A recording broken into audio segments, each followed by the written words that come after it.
Hi, teammates. This is Sean J. McCall, and as usual, I am your guest for this episode of the Eurostep.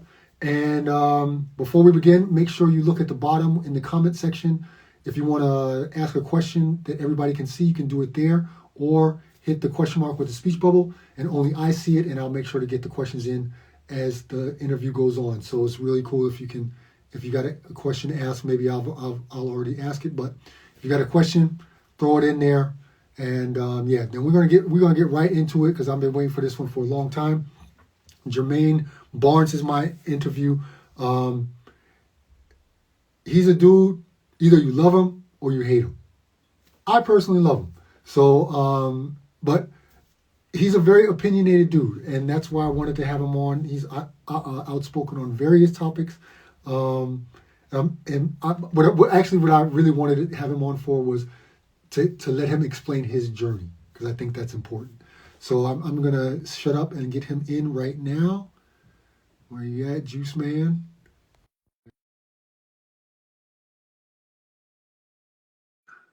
Let's see. He should be popping up. How you doing, Ashraf?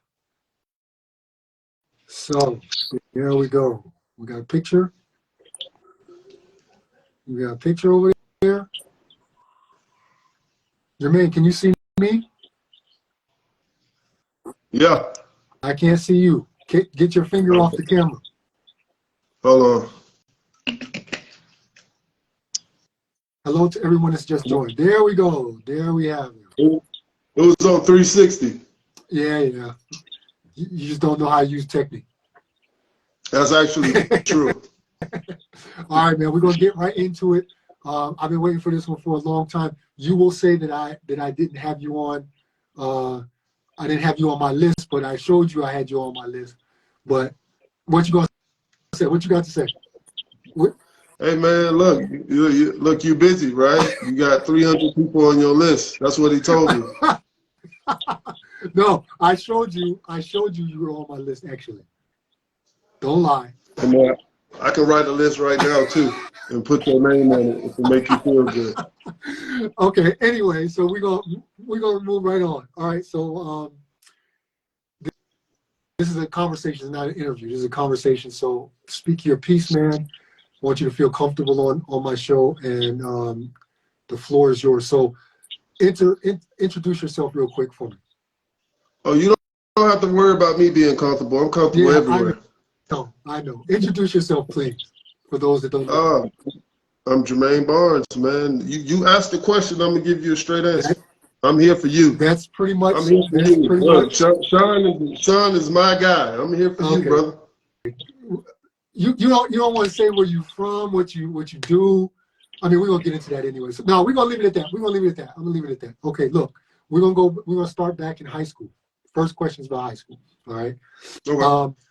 I think it's pretty dope too. How did you feel to get your jersey retired at your high school at Morrow High? How did it feel to get your jersey retired there?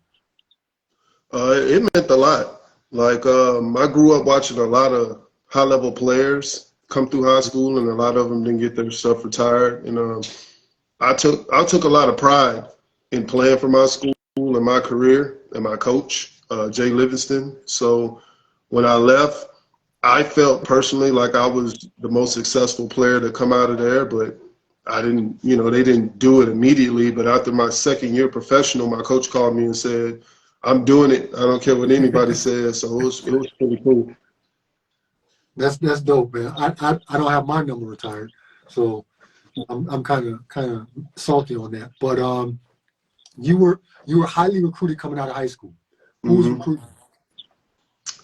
University of Tennessee, all the low majors, but University of Tennessee was the biggest one, and it was kind of like luck because I went to their camp when I was a sophomore going into my junior year, and Vincent Yarbrough told the coach to watch me throughout the camp, and I just happened to have a really good camp. It was my time, and that's when it started. I was on their radar, and they started writing me the little letters that they send out to everybody, where they just put their name at the bottom.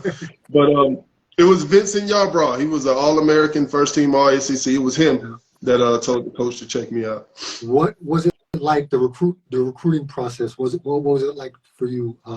Because I know for me it was pretty stressful. It was, I mean, I had a lot of coaches coming in to school and all that stuff. It was pretty, calling on their phone. We had to change our number. How was the recruiting process for you? Well, you were a better player than I was, so I didn't get recruited like you. So once I failed my classes as a junior, I wasn't being recruited by anybody. Nobody recruited me anymore once I lost Tennessee. So nobody was blowing down my door or anything. I kind of blew it as a junior. So I had to come back my sophomore year and reintroduce everybody to me. So you ended up going JUCO first, right? Mm-hmm. We all know JUCO is not for the faint of heart. JUCO is another beast. How was JUCO for you? JUCO was an atmosphere for me where it was like, this is where all the super talented dummies go. You know, I mean, our team, we had 9 out of 12 Division I players. We had McDonald's All-Americans, everything. They robbed convenience stores. You name it, I saw it. I saw it. Yeah, like my JUCO team was loaded. We had like 20 Division I schools at every practice. Was it as cutthroat as a lot of people imagine? We come from a different generation, Sean. So I don't know what happens now. It's more like fairy dust and running through a cloud of flowers. But back then, man, it was rough, man. Everybody was about themselves, and there were no friends. Everything was competitive, and if you didn't get what you needed to get, you got left by the wayside. You know, that's just the way it was. Yeah. So after JUCO, you go to NAIA, right? After, you know, this is a surprising story. After D3 at the time, right?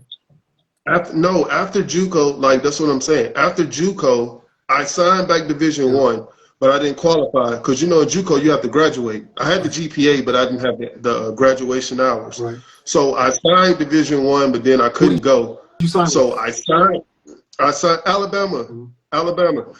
So after I didn't qualify, I signed D2. I'm not going to say the school for the sake of anybody getting in trouble. Nope. But I'll say, no worries. We're not trying to throw anybody under the bus. I signed at a Division II for $2,900. I thought I was rich. I thought I was rich. I'm rich, bitch. Hey man, look, man, I bought a Jeep Cherokee. I bought a Grand Jeep Cherokee. Yeah, and I had $500 in my pocket. I thought I was the richest. I was Jordan Poole. Let me tell it. So what happened there? How was that first year? I'm gonna tell you, man. I tell all young people this story. I went there and I had my attitude, which is the typical young city kid. I had a lot of mouth. I was very confident, and the assistant coach hated me, and the head coach loved me. So we didn't get along, and I knew he was the assistant, so I rubbed it in. But what happened was the head coach got caught in some situations with his wife, so he had to leave the team. He left the team, and guess who they left me with? The assistant coach. So he proved to me real quickly how the power structure went. So yeah, he made my life hell, man. Like, he hated me. And before the season started, I broke my foot. They took me in to get checked out and whatever, told me it was a sprain, but it was a clean break. So here I am trying to come back and play on it. And it just taught me a lot of valuable lessons about life and how important you are, you know, to a system.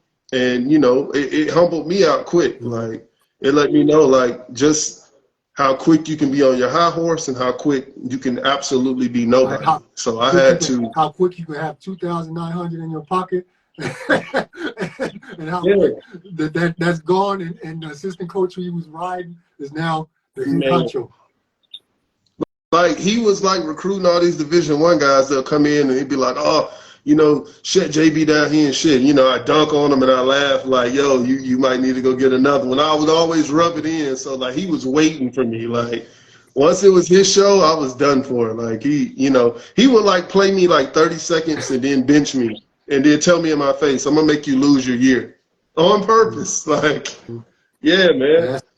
Like I went through that. That's rough. But you got through that. Like that for sure made you stronger. You got wise to the game. You got wise to the business of the game. What happened after that year? You left there. You know what, Sean? I didn't blame anybody. I took all the responsibility because I told God, I was like, I lost my way. So it's not about that coach that hated me. It was more about how I was living my life. I was, 8 girlfriends, and I think I'm good looking. I got some muscles, and I'm the man, and all. I lost my way. So it was more of a time to reevaluate my priorities. So I made a promise to my God, and I told him like, yo, if you give me one more chance, not if you help me be a pro or if you give me no, I said if you give me an opportunity to prove that I'm as good as I think I am, you know what I'm saying? I'll never like forget like where my strength comes from. So he was like, okay, write your goals, and I wrote my goals. And I want to play for a school that is, allow me to be my true me, not just an athlete, go dunk, play defense, that kind. No, like let me explore my true game and feel myself out. I want to be All-American. I want to be Player of the Year. I want to carry a team. I want to be through into that fire. So he gave me what I was talking about. That's one thing about God. I can't speak for everybody, man, because like if you like serve the real God, you can't do all that talking. You got to be held accountable for what you're talking about. You know what I'm saying? So he gave me what I was looking for. He gave you the vehicle, and then you went from playing 30 seconds to College Player of the Year. Yeah, it's funny because God also got a sense of humor. Because I'm a dick, so I wanna play all the teams that said I couldn't play. So I said I want to be National Player of the Year. First game of the season, I had to play against the National Player of the Year. We played like D1s, we played D2s, we played powerhouse NAIAs. I'm getting 30, 40. Like I was on it. It wasn't no fear. And it started from that first game because I said I'm the National Player of the Year, and I bought these shirts, and the shirt said National Player of the Year. My coach is like, you're doing too much. I'm like, no, I'm not. So we went to the schools like, oh yeah, such and such plays here. You know him? I was like, oh snap, he was National Player of the Year last year. So God was like, what you were saying? Sink or swim, because you said it. But when you put in that work, I tell any young guy this, the only way to have confidence is work. I was shooting 1,000 shots a day. I was running 3 miles a day. I was hitting the weights every day. And most importantly, I was studying film from 3 players I felt like I was similar to. I watched Kobe, I watched Dwayne Wade, I watched Jordan. Footwork, triple threat, 24 hours a day. That's all I did. So that was more important than anything else I was doing. So when I walked in the gym to play against somebody, you didn't work harder than me. I don't care what you say. You didn't put in that work like I did. I mean, I think, like you said, we come from a different era, and we didn't have the luxury of personal trainers and things like that. You were going by yourself. You were going with your brother. You were going with your buddy to rebound for you. You were getting up in the morning and doing stuff without just on your own initiative. That's how it was for me as well. So it's like, yes, it's a different time. It's a different time. We're gonna get into that a little bit later, but I can totally appreciate you, putting yourself out there and then putting in the work, because like you said, without that work, that shit ain't happening. It's not happening. So I appreciate that you did that. Huh? That's this culture. This culture is a social media driven culture, and they think content makes you good. But when you get in the trenches with those lions and the real stuff, they get their butt kicked and then they want to quit. That's why you don't see these young guys, their careers don't last long. Once they get their feelings hurt, me and you got our feelings hurt maybe 40 times. Yeah. Easy. Butt hurt like a motherfucker. Like easy hurt. Like seriously. So when you win Player of the Year, right? So your career's done. Do you still have that NBA dream?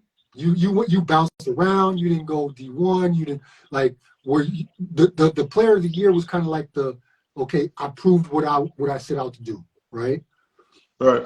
Are you still thinking? Everybody has the NBA dream. Are you still thinking like I want to go to the league, or what was your thought process back then? No, I was the only kid that was realistic in life. Mm-hmm. You blew it.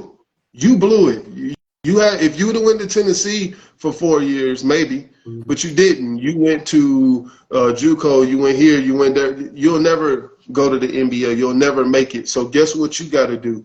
You got to slave just to be a professional athlete. So, you know, for me, my dream wasn't to play in the NBA. My dream was to see the world. I wanted to see the world. I wanted to go to a new country every year. I wanted to live amongst these people. It was always my dream to see this world we live in. So that's what I wanted.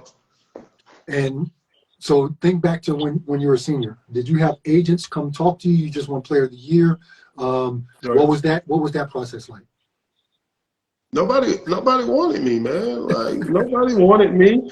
Like, I know everybody be expecting these elaborate stories, like, after your career is over and you did all this. So nobody want the NAIA Player of the Year back then. Like, I came out in 2006, right? There wasn't even really social media at all. Like, we didn't have YouTube. There was nothing. So you had to make tapes and send it to countries. And, yeah, you remember all this stuff? Like, yo, it didn't work like that. And the thing is, nobody recruited me. So then I went to the pro-ams, and they were like, yo, it's this dude there that played in the ACC. I didn't play in the ACC. I played for ACC. You know what I'm saying? So they had to build up like this fake thing about me because I was an NAI guy killing them. So like everybody was talking about me. So I'm like, I'm still like not getting nothing. So then I went to the summer league. Nobody knew this. They knew I went to the summer league when I went to LA.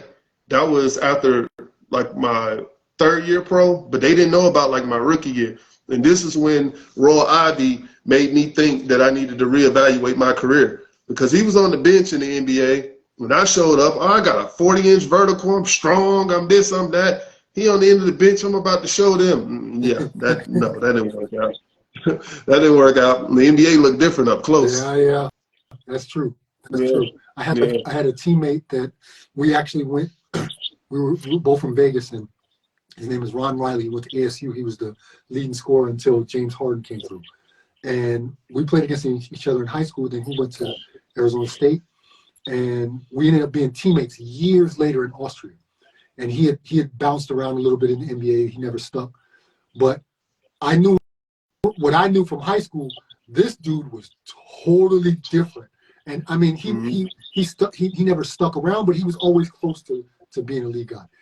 And I remember the first time we practiced together in Austria, and I was like, Ron, this dude is good. This motherfucker is really, really good. And he couldn't stick the league, you know? Right. He was just different.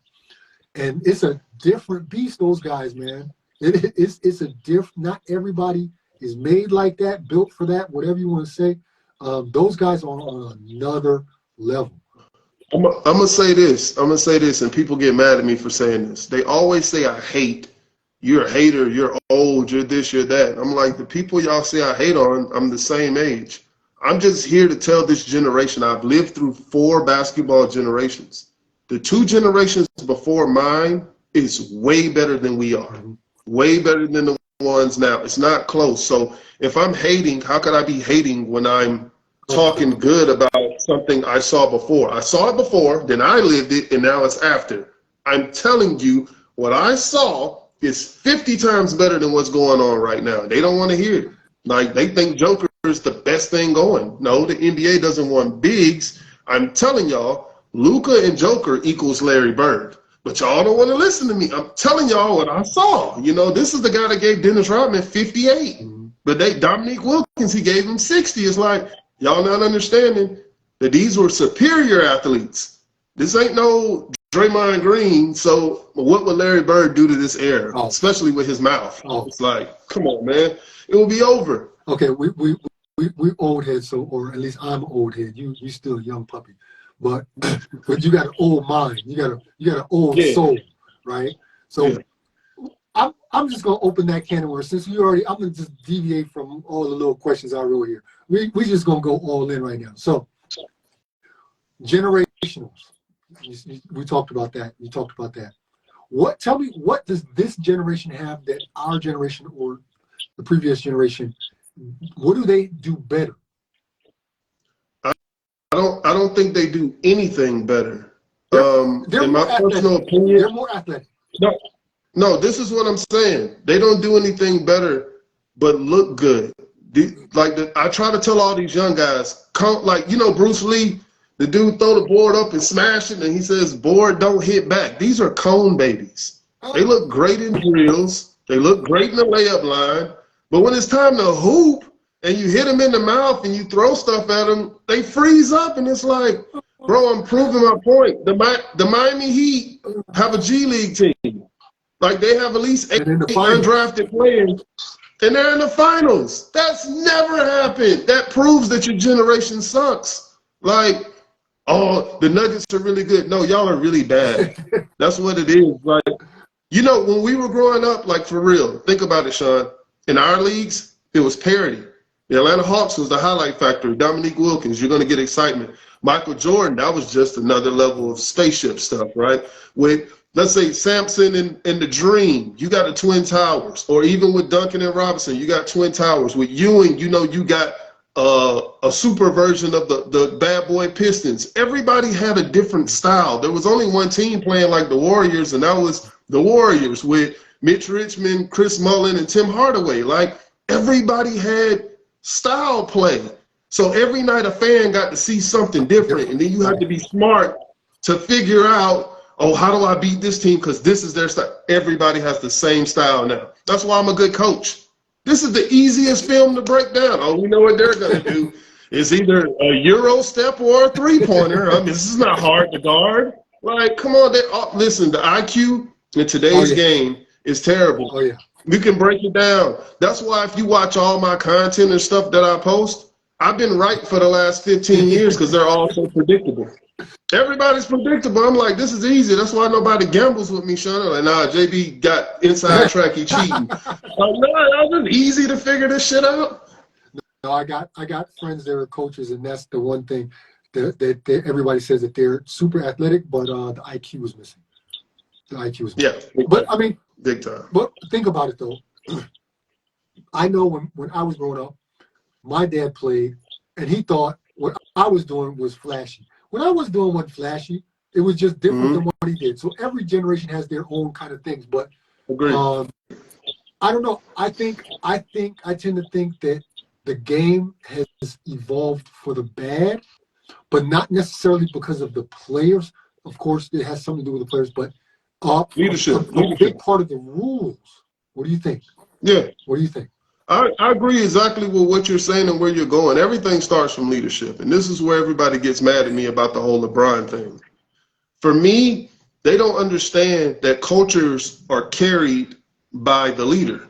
So when me and you were growing up, what did we see? Okay, Cap. Kareem is a social activist. He hangs with Jim Brown. He's serious. He's this. Okay, that's how we are. Put your suit on.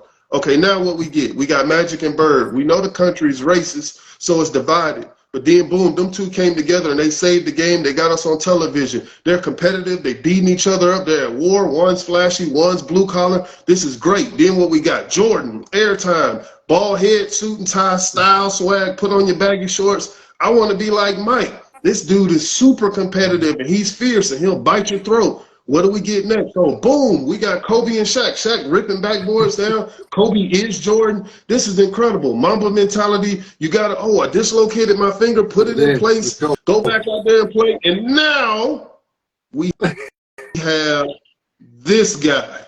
What does he teach us? AAU culture. If you don't get your way, quit and go play for another team. Point your finger. You can go back to your old family. We all know he's on steroids, but if I hire the media and I create the media and I create my own barbershop and I keep telling you I'm the GOAT every single day, and then everybody else that never played tells you this, and if I fail, it had to be somebody else's fault, but if I win, I did it all by myself. How do the kids act now? If I don't get my way, I quit. Transfer portal. AAU culture. Everybody's my best friend. Let's hug and kiss all day. John Morant, let's booty dance all day. Let's do each other's hair. Let's do this. Let's do that. So it's all you have to do is go back to the leadership, because my generation, you better not show no weakness. Everything is toughness. Generation before that had their thing. Everybody had their thing. Like even through the Black Panther struggle, like I said with Kareem and them, Bill Russell, he got that from Russell. Like everything is serious. So I'm telling you, leadership is carried by the leaders. I mean, generations are carried by the leaders. Everybody's going to do what the guy does. Come on, give me something positive. I like LeBron. I'm not. Okay. I think he can. I think he's a generational talent.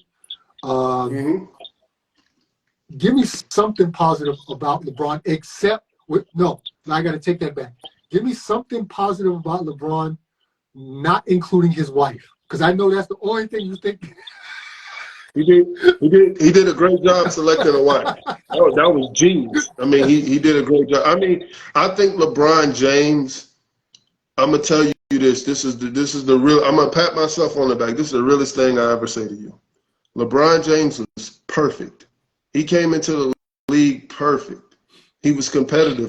At the ABCD camp, when Lenny Cook attacked him, LeBron ended that Lenny Cook stuff. That was competitive, and he hit the game winner on him. If you can go back and watch that Adidas game, LeBron was great. He was special. He took a Miami Heat team to the NBA Finals and got swept by the Spurs. Nobody cared that the Spurs swept him. I was still proud of him. I said, I love this dude. If he win one ring out of 20 years in Cleveland, he's my number 2. That dude is amazing. But when adversity hits, the true character of a man comes out. Right. Okay, so what was his adversity? When he failed, what was his adversity? Yeah, when he failed, his true nature came out. And that's where the lack of a father thing comes in, but that's a whole nother time. Nobody had to talk to him and teach him that this is okay. It's all right to fail. Get back up. Take the blame, because that's what everybody else did. Kobe, Jordan, Magic, Bird. It wasn't their fault. It's my fault. That's what leaders do. Nope. He did it. He did it. He did it. They did it. They did it. Somebody slept with my mom. I got a cramp. I got a cast. Somebody did it. Not me. This is right. Like, come on, man. Like, what are you on? What are you talking about? Just say it's my fault. Like, if you get credit, you got to take the blame. Okay, I done totally lost control of what I want to do. So, all right. So, we're gonna go back to Japan. What was your, first of all, how did you get to Japan? Because Japan is not easy to get into. And how did you get to Japan, and what was your experience in Japan? That was God's doing. I'm gonna tell you straight up what happened. That was all God, because he has a sense of humor for me. So I didn't get signed out of college. And here I am, led the nation in scoring, I'm All-American, all this stuff, nothing. So now I'm working at LA Fitness. And I got a kid now. I have an 8-month-old kid, and I'm working at LA Fitness. And I'm like, dang, man, like, I did everything I was supposed to do, and I still don't have a job.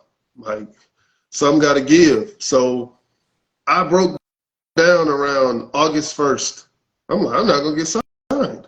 Like, all this hype and everybody been talking, I still don't have nothing. So I never forget crying out to God, and I said, yo, I did everything you told me to do. I did everything you told me to do. I wrote my checklist. I hit all the points.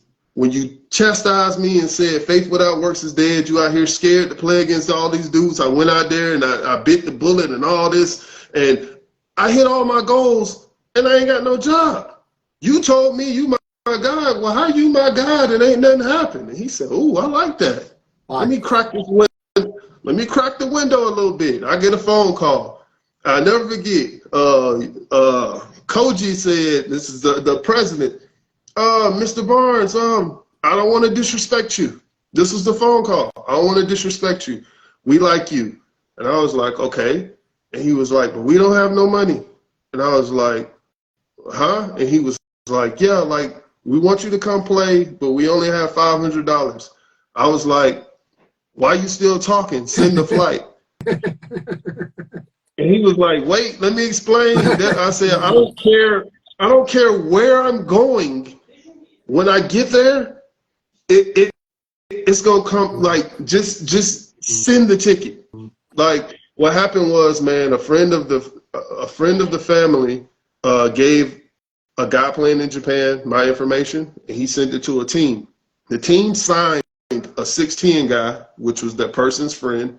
That guy missed his flight, so they got mad and called me.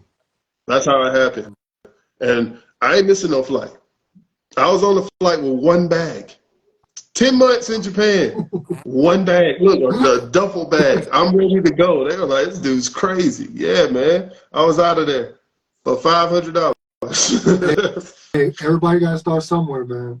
So, man, I'm not ashamed of that. I'd have did that 500 any. Look, wind it back.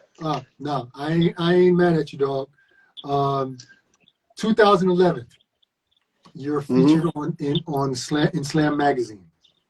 Now, back then, Slam was the publication. That was the publication. That was the Bible. That was the Bible. How do you get a piece in Slam, being a guy who messed up in high school with his grades, bounced around 3-4 colleges, and ends up being player of the year, goes to Japan, like for $500 a month. That is not the pedigree what you would think goes into Slam magazine. How did you land it? It's because I was an urban legend. Like I was the ridiculous guy before it was fashionable. Like I was the dude scoring 60 points where all the other Americans were playing in the mid-level leagues and they'd get their 20 and go get drunk. I was obsessed. I said, I want to embarrass all y'all locals so y'all get me out of y'all league. Hey, somebody come move him up now. You know what I'm saying? So when I go to Pro-Ams, 50, like I was just going everywhere, going crazy. So what happened was one of the guys playing in our UBA minor league was his uncle was like the editor of Slam, and he was just coming to support. He wasn't coming to work. And I scored 60 in double overtime and hit both game winners to go into each overtime or whatever. So after the game, he was like, dude, you don't play anywhere? And I was like, no, I play. I just came back from such and such and such. He was like, yo, man, like, I want to do a piece on you. But he did a back check on me to see if it added up. You don't want to just do a piece on somebody that can't play. Right. He was just like, yo, you player of the year. You's All-American. You play here. Excuse me. I've been sick, man. So, y'all got to excuse me. I had the flu. Yeah, man, I scored 60 in Japan, and that was it. He wrote the article.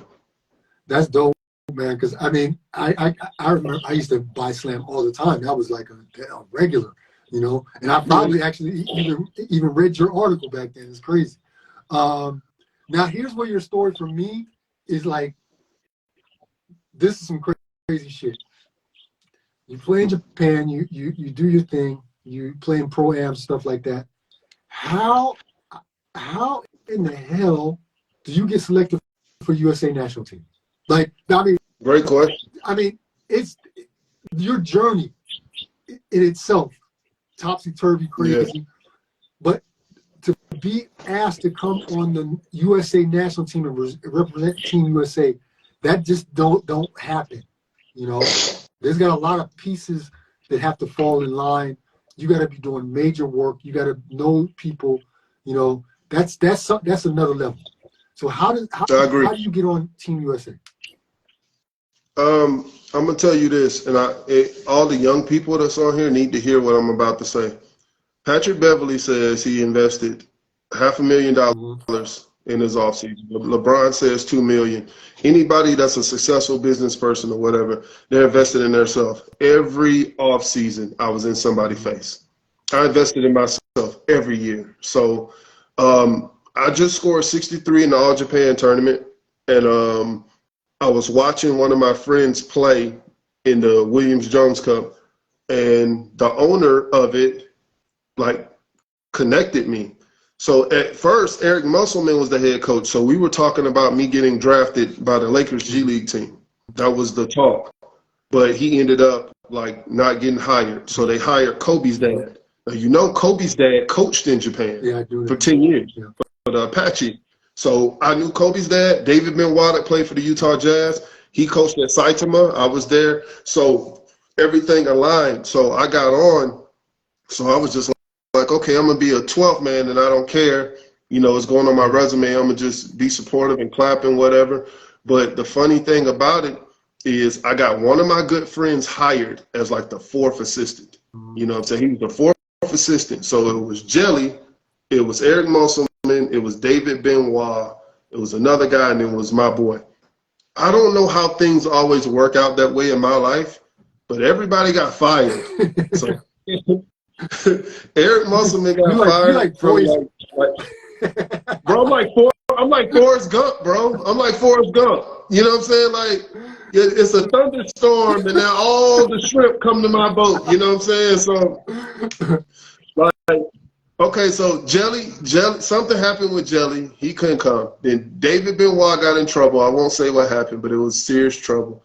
Then Musselman took, I don't know if he took the college job that year, but they just gonna ring the doorbell. But my guy was left, so he brought in his whole staff. So I was like, okay, cool. But we still had all the G League guys from the Lakers. We had like Marcus Melvin, who was like the 3rd all-time leading scorer at NC State. You know what I'm saying? We had all these big-time dudes.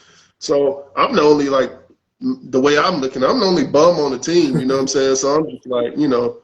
So we went into training camp, man, and everybody was working hard and everything. But opening night, we had to play China, and coach was like, yeah, I'm starting Barnes. And I'm looking around like, yeah, who's Barnes? You know what I'm saying? Yeah, but it was genius. When you think about it, I was the only player on the team that had Asian experience.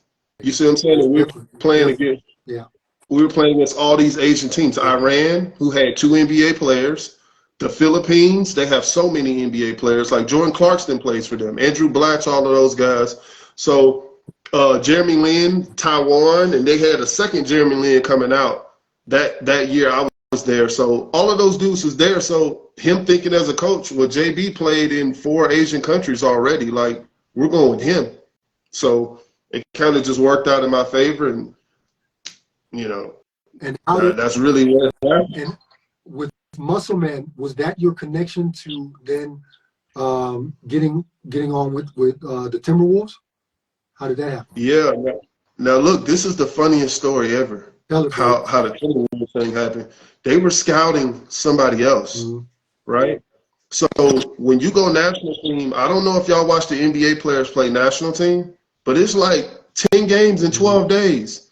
Like when they were in France, Kevin Durant and them were so tired because they're not used to this overseas stuff. Like, so you playing all them high-level teams every night. So out of 10 games, I played 3 good games.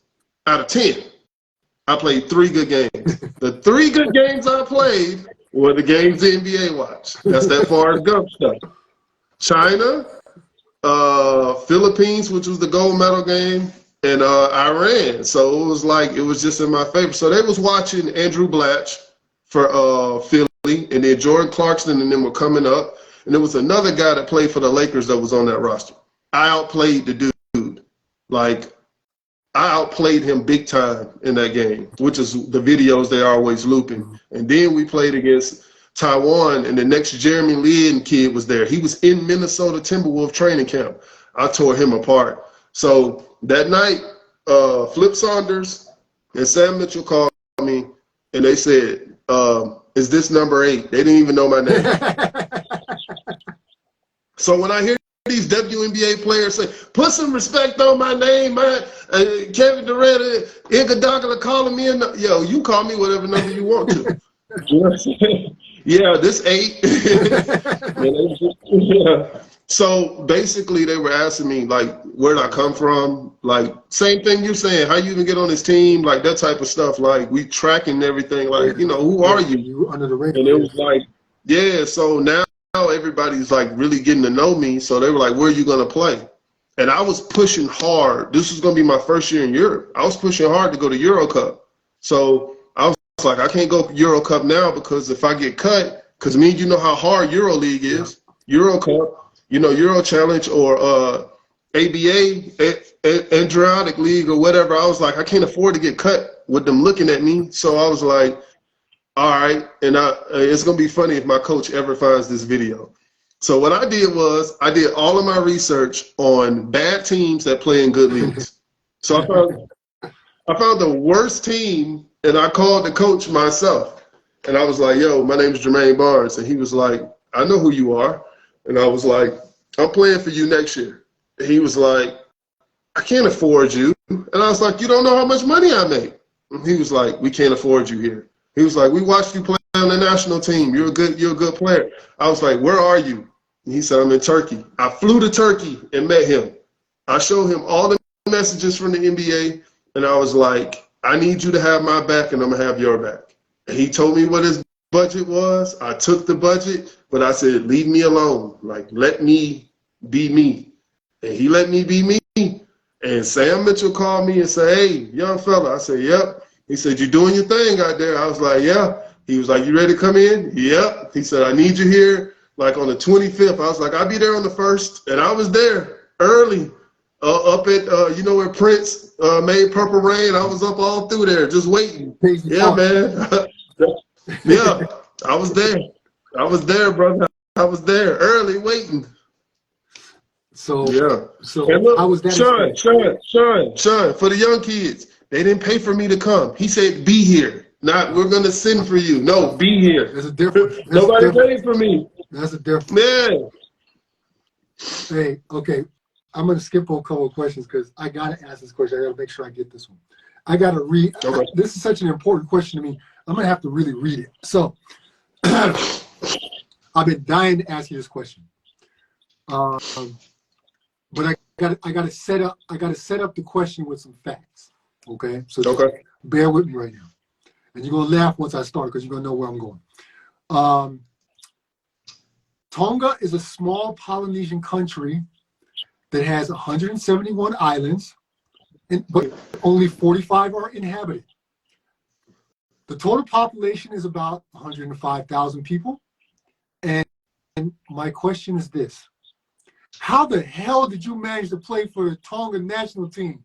How does that, you're not playing for USA national team, now you playing Tonga national team. How does that happen?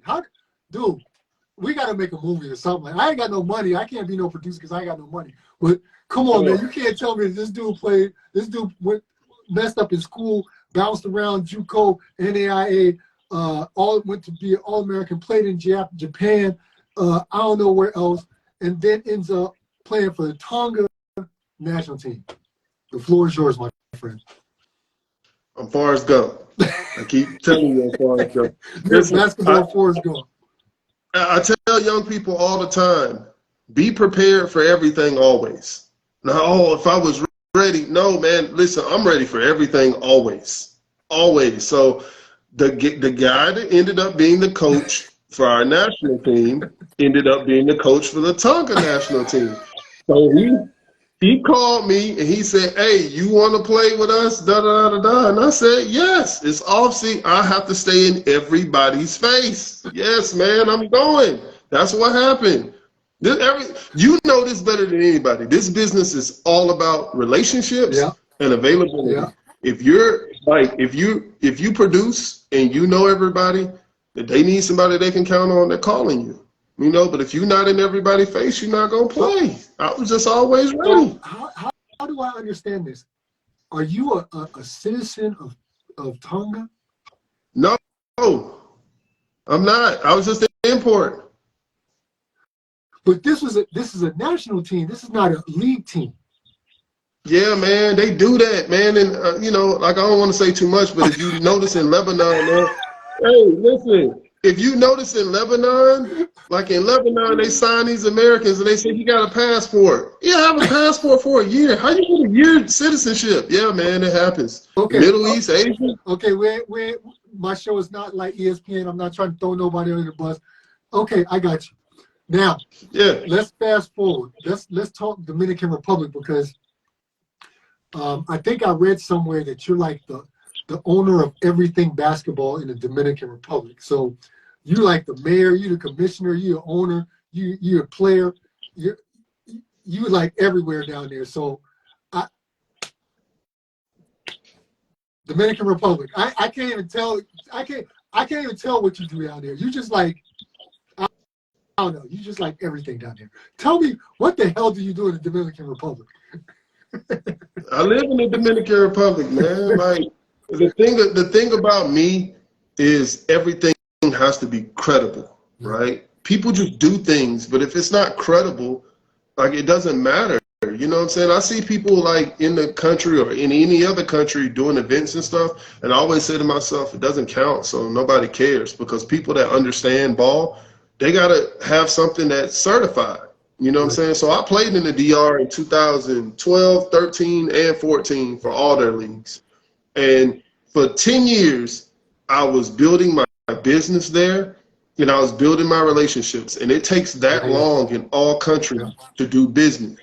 That's why people try to do fly-by-night business. It don't work like that. If you haven't been building those relationships, and I'm talking about for decades, you're not going to make it. You'll do it for a year or two, but you're going to sauce out.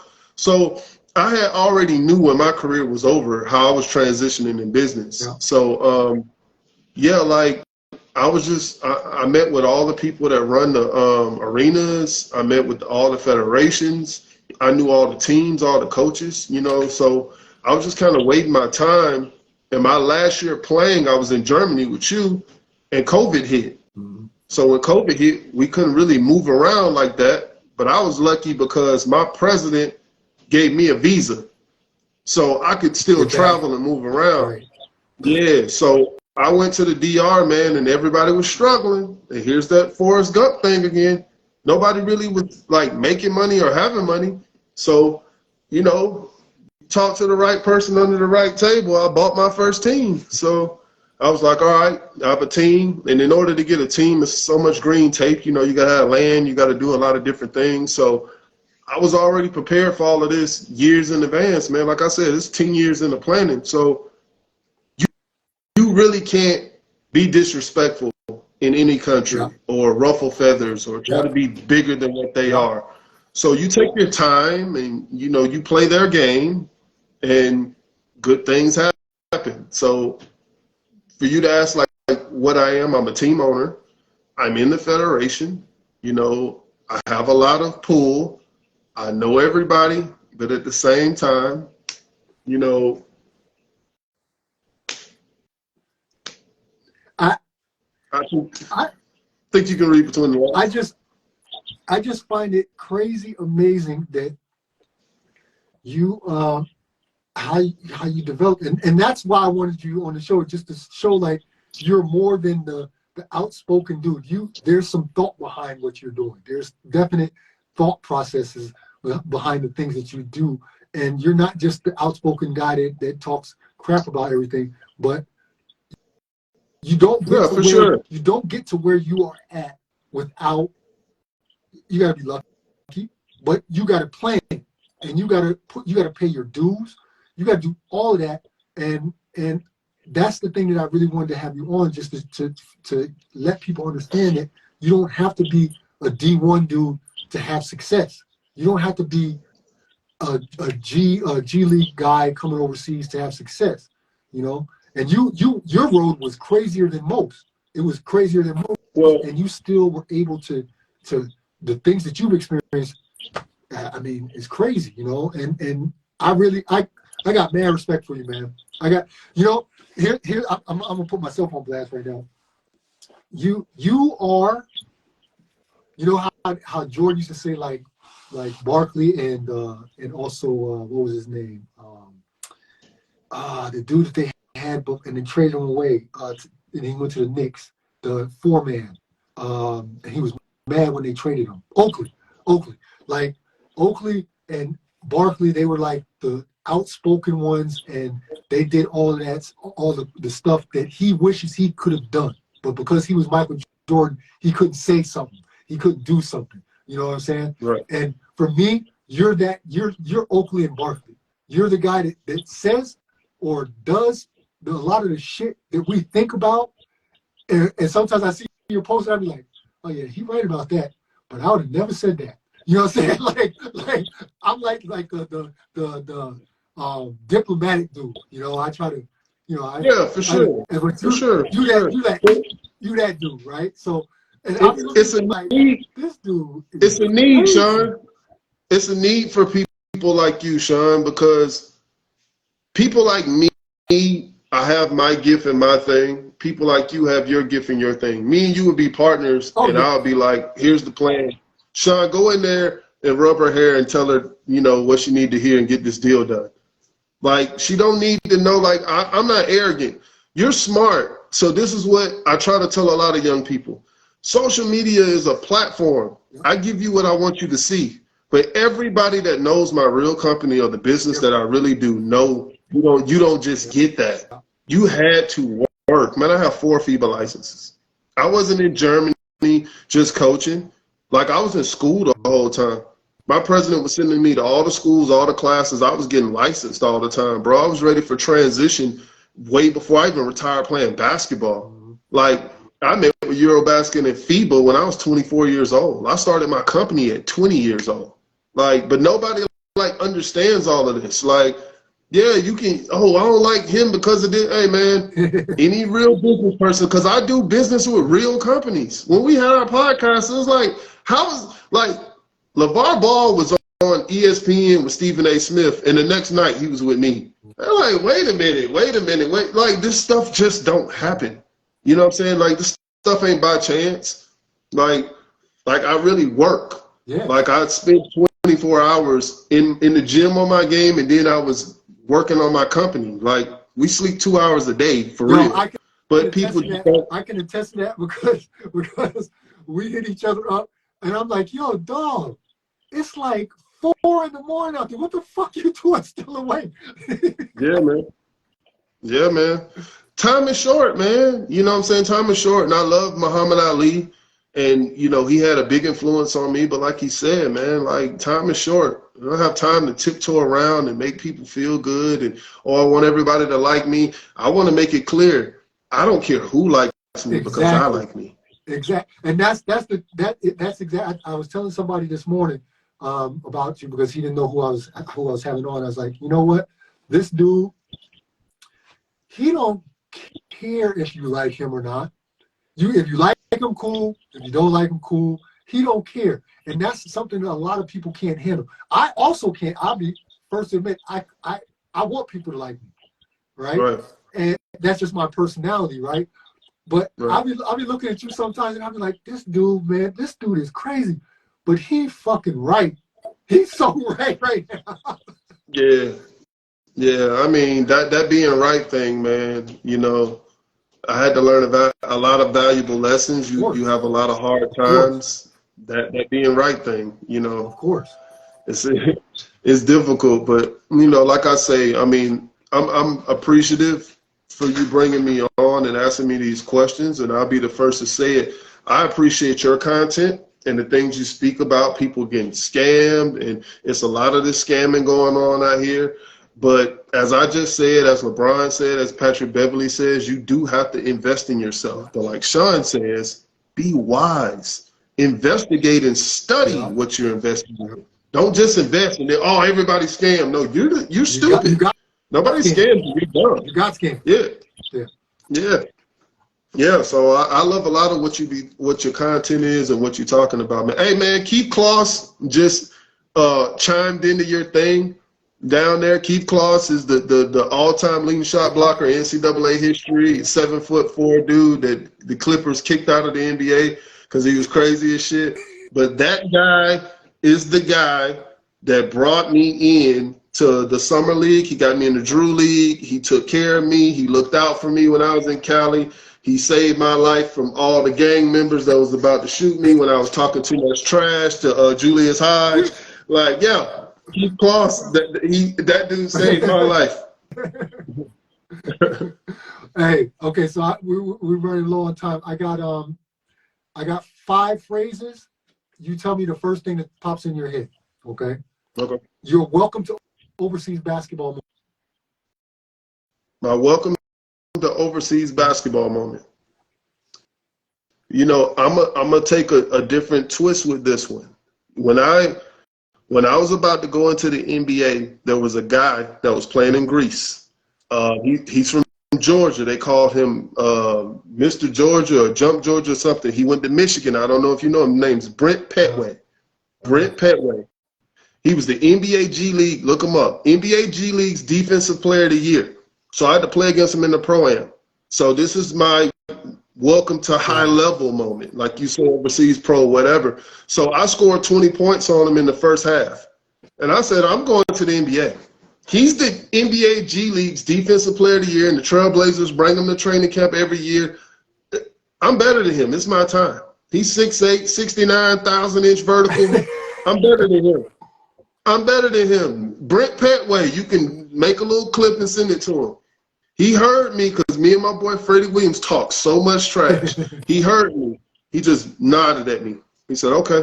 And I was like, I don't know what you nodded at me for. You the one taking the 20.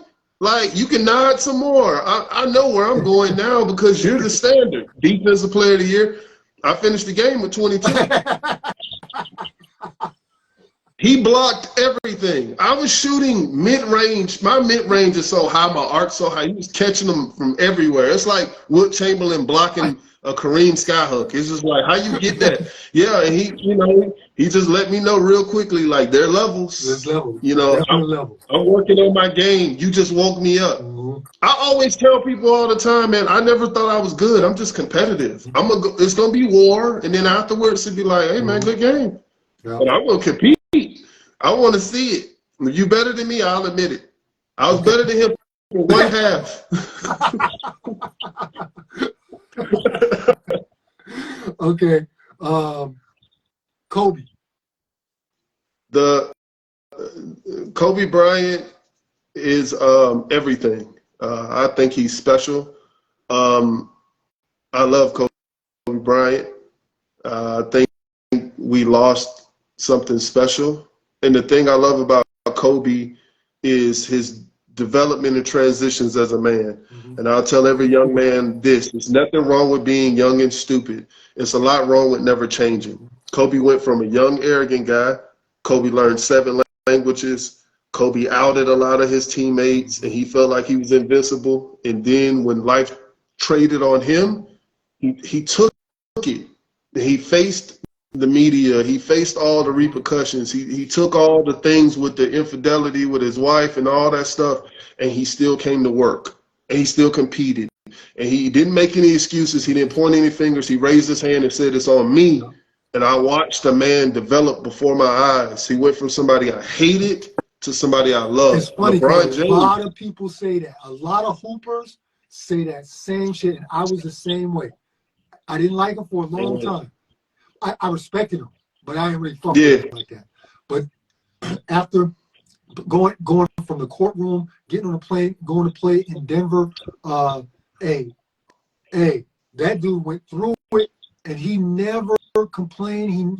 He was working. He did, and I think that was like a pivotal time for a lot of people that changed their perceptions of Kobe. I love Kobe. LeBron James, I absolutely loved.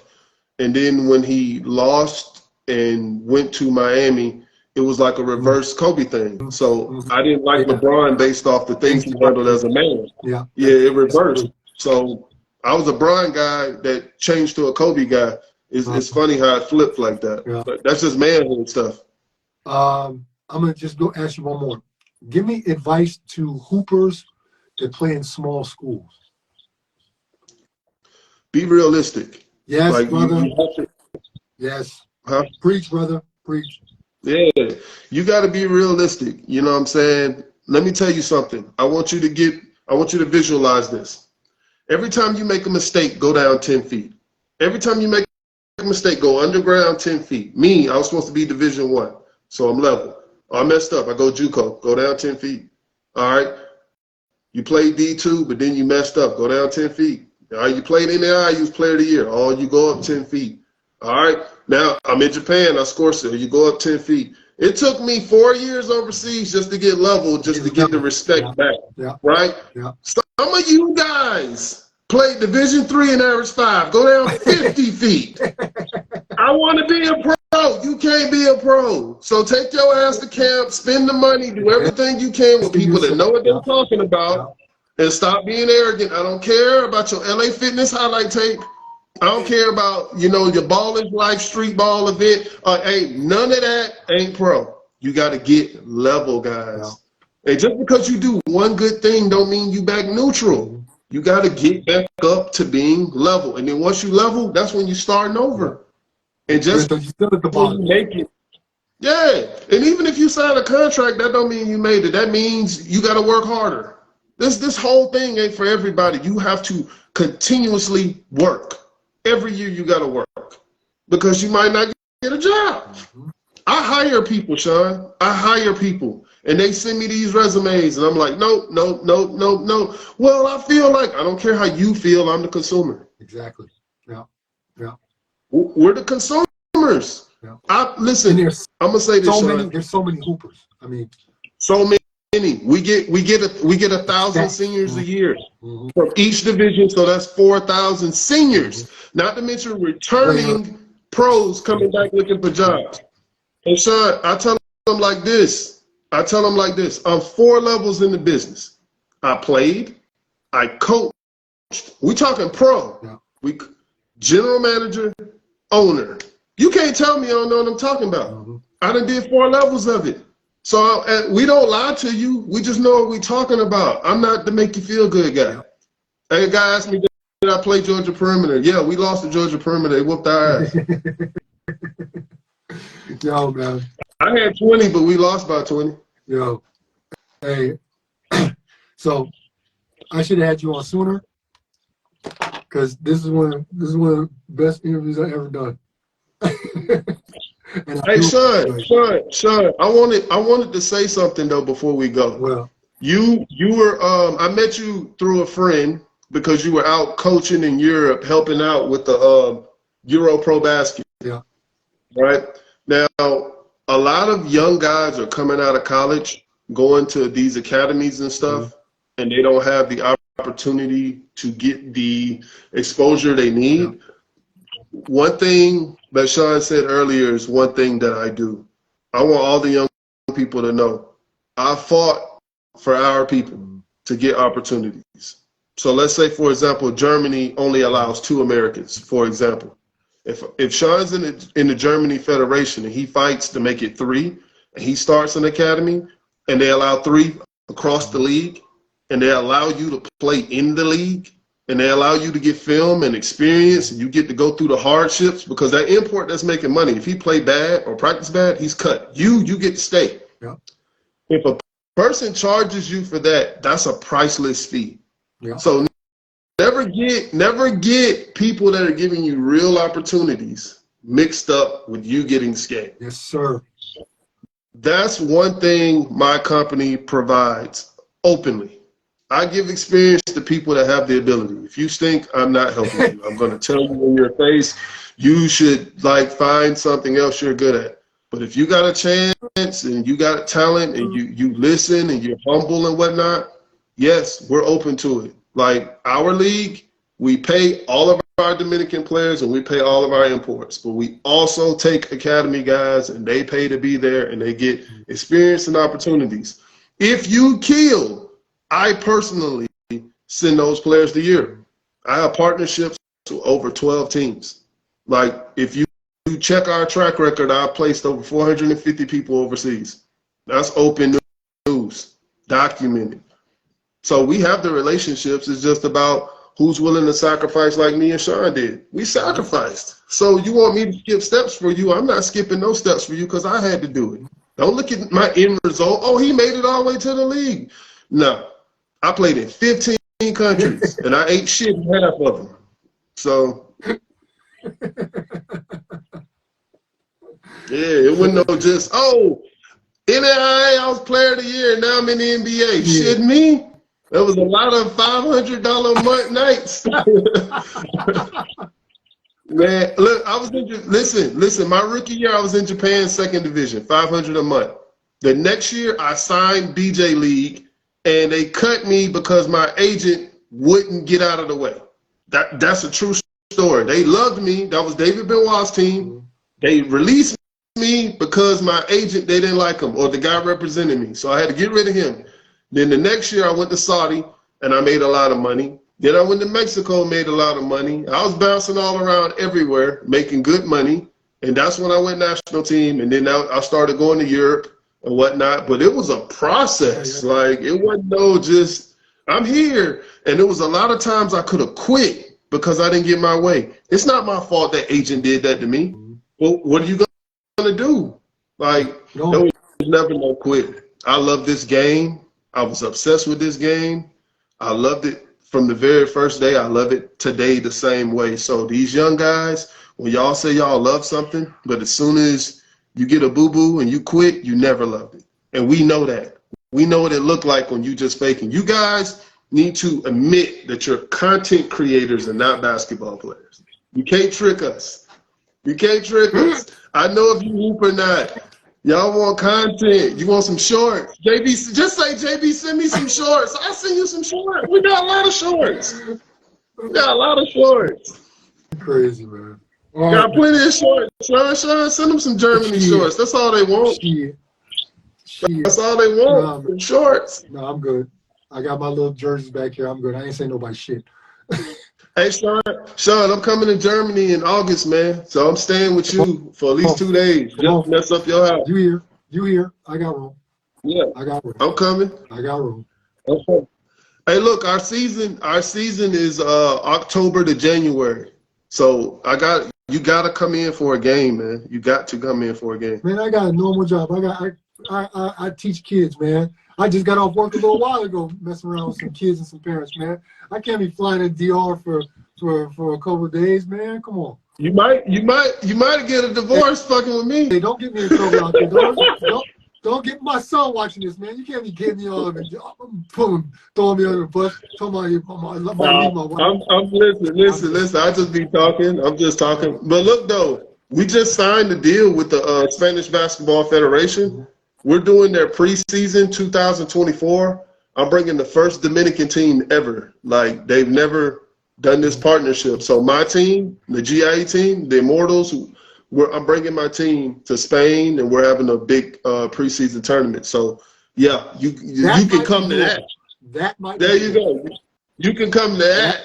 Yeah, you're gonna be my assistant coach. I ain't taking no no's. I already asked on wax. You got it. Say yes now so I can hold you to it.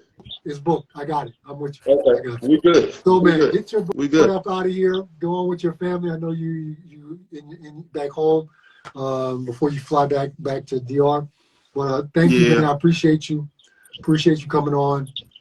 And I got mad respect for you, man, before this show, but I got mad respect for you, man. I appreciate what you do and how you keep it real and all of that. And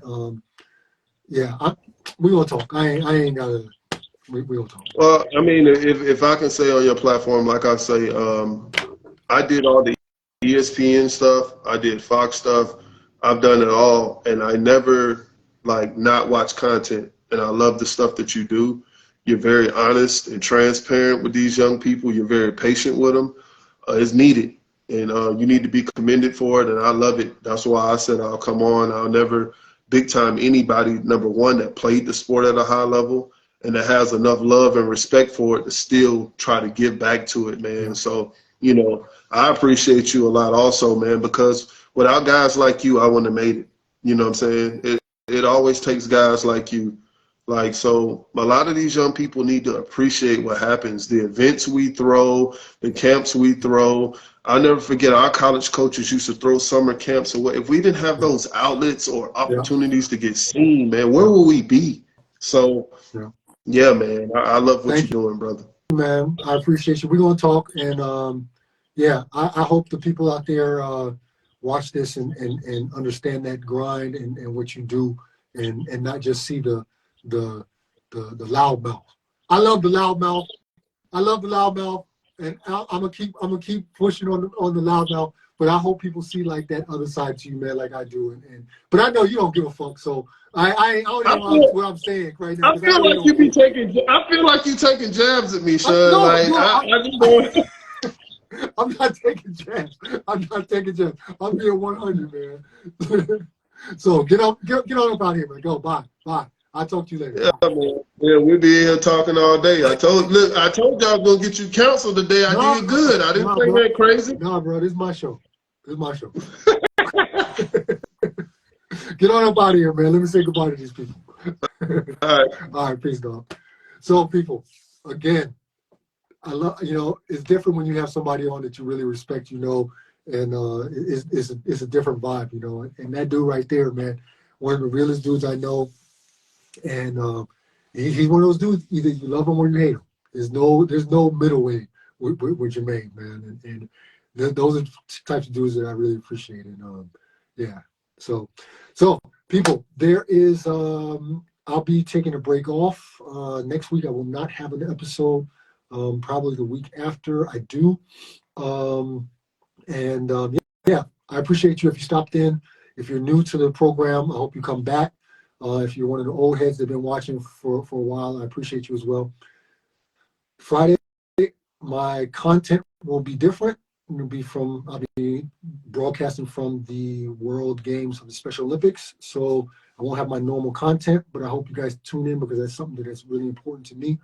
And I think you'll get to see a different side to me as a person as well. So, yeah, that's it for me. Old head is getting up here and getting out of here and going to bed, maybe, when I got to cut film. So, thank you for watching. I appreciate you. Love, peace, and happiness. I'll see you guys later.